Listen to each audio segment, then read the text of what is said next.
leadership consultant to nonprofit organizations. Dr. Duncan is an instructor in Liberty's University School of Business and Mount Vernon Nazarene University's General School of Business, teaching several courses including strategic business, nonprofit management, training and development, strategic human resource management, and performance and reward systems. She is also a former instructor in Point University's Assets program, where she's taught several courses including organizational leadership, organizational behavior, principles of management, and strategic management and planning. Dr. Duncan holds a BA in Business Administration, MS in Business Management, and a PhD in Human Services, specializing in nonprofit management and agency development. Dr. Duncan's published research includes Double-Edged Sword, a comparative case study of leadership styles among women CEOs in the faith-based nonprofit sector.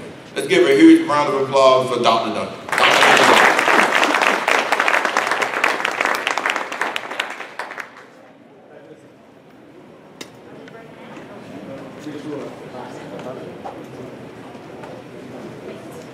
Thank you so much, Bruno, for that introduction.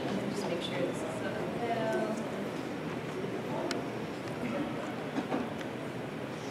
Okay, great. Well, welcome to Women in Leadership, Discovering Your Leadership Style. I am honored to be serving as one of the Diversity Committee presenters at this year's Georgia Association of Water Professionals Conference. I'm going to start by posing some questions. What is a leader? What makes someone a leader? What defines leadership? And asking yourself, am I a leader? And what exactly is my leadership style? Well, today I'm going to provide some basic information about leadership, leadership styles, and some findings that I've gathered from my own research on women in leadership. My hope is that by sharing this information, you will be able to answer those questions for yourself. So John C. Maxwell is one of the greatest teachers I have ever encountered concerning leadership. In one of his quotes, he says, "Good leadership isn't about advancing yourself, it's about advancing your team." You see, we often think that to be a good leader, we must push ourselves in front of other people, or we must do so at the expense of other people. But the reality of good leadership is that it's all about people. Leadership is a privilege. As leaders, our goal should, yes, be to get the job done, for sure. But we should also ensure that the people that have been entrusted to us in our sphere of influence are better off for crossing our path along their career and overall in life. So we should try to make them better employees, but overall better people.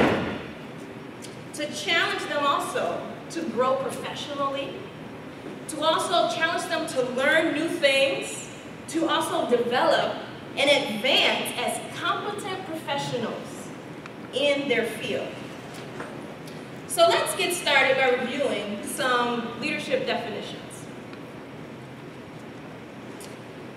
So what is leadership? The next leadership style is laissez-faire. It is French for let people do as they choose. That's what it means. Let people do as they choose. This style of leadership is passive. Passive and indifferent about tasks and subordinates. And the followers actually experience an absence of leadership. They also ignore problems. They fail to engage their followers. They ignore the followers' needs. And with this leadership style, there is a void of some very important leadership behaviors. We've never seen that, right? Hopefully not. But hopefully, as I define and share the characteristics of these 5 styles, you are able to say, aha, that's me, I'm that one. Or I've seen that one, I've seen that too, or I think I'm those two. She tends to gravitate toward. But what about gender?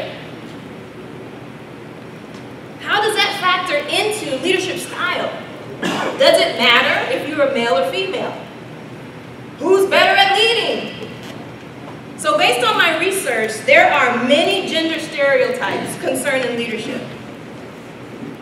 For example, Dr. Alice Eagley is a premier researcher who has conducted studies surrounding gender, leadership, and stereotypes. One key theory she discusses is social role theory.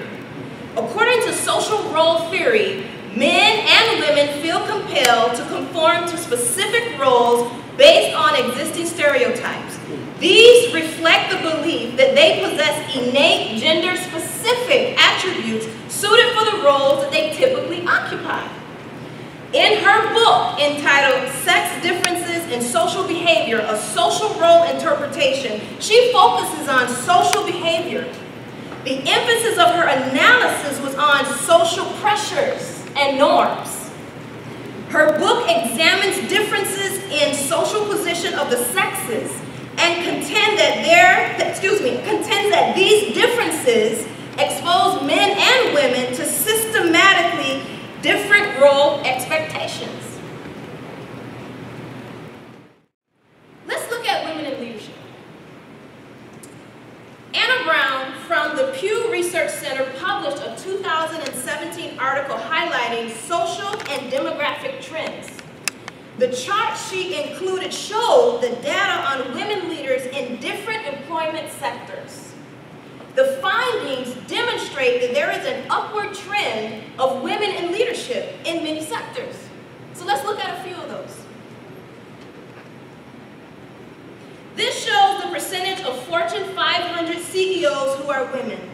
This number has grown from 0% in 1995 to 5.4% today. This chart shows the percentage of Fortune 500 board members who are women has increased from 9.6% in 1995 to 20.2% in 2010. Again, an upward trend. In academia, the percentage of university and college presidents who are women has nearly tripled from 9.5% to 26.4% in 2010. Again, trending upward. In government, in this sector, we see the percentage of U.S. senators who are women has increased from 2% in 1966 to 23% in 2016. This has significantly increased. Also, within the government sector, the percentage of U.S. representatives who are women has increased from 2.3% in 1966 to 19.1% in 2016. Let's look at just a couple more. The percentage of state legislators who are women has increased from 4.5% to 24.8% in 2015. And the percentage of state governors who are women has increased from 2% in the 1970s to 8% in 2016. And the last one, the percentage of cabinet or cabinet level positions held by women has also dramatically increased from 0% to 21.1% today.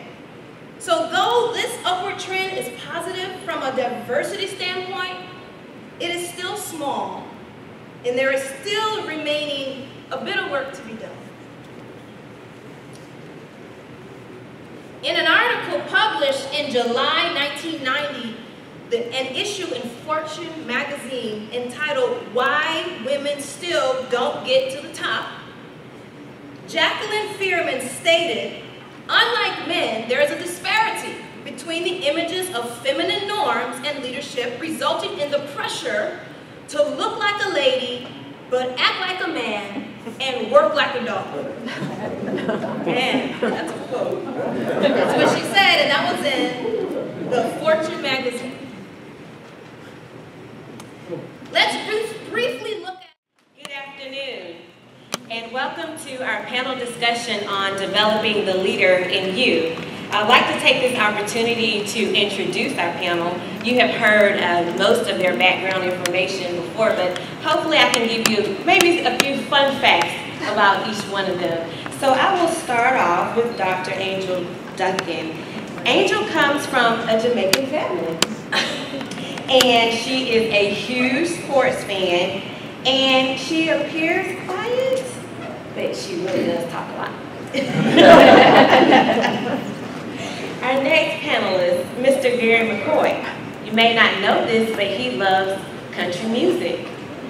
One of his favorite artists is Hank Williams Jr., and he has affectionately nicknamed one of his grandsons Hank and Bo Cephas. Is that right? All right. And I will say this, it is true of what he said in his interview as champion of diversity about paying it forward. Gary encouraged me to become involved in GAWP. Matter of fact, he told me that I had to join the Plan of the Year Award, and I was an inspector, and that got me started. So he is true to his word on that. And our third panelist today is Ms. Tyler Richards. You may have heard her rave reviewing talk yesterday on effective utility management primer, but also she is an avid fitness junkie, and she won second place in the River Run race.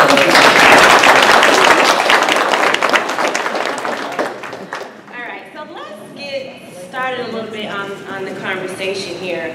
Developing the leader in you. So we just heard Dr. Duncan give us various definitions of leadership and types of leadership. But I'd like to pose a question to the panel. In your own words, what is a leader and what describes your leadership style? I would agree with that. It's all about influencing people and not only having a position and being able to say, hey, I'm in charge. It's actually understanding that it's a privilege to be a leader because of the responsibility that you have with your role, and that you have a big opportunity to impact those people's lives. Hopefully, you'll take it in such a way that it's one that you're looking to make a positive impact.